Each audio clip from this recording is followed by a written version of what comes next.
Hold on.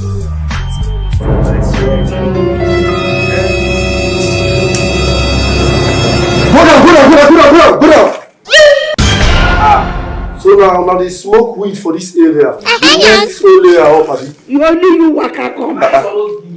Ekelebe, what's the happen now? Why can't they boss caban like that? Why you not go meet people with the bomb bush for this side? If they hear smoke, you come our side. You never ask questions. Move it. No, move. I said move it. Ekelebe.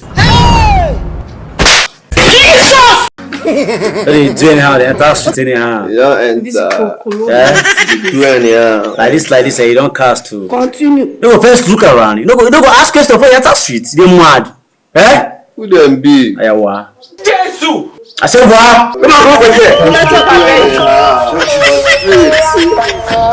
Say nice be.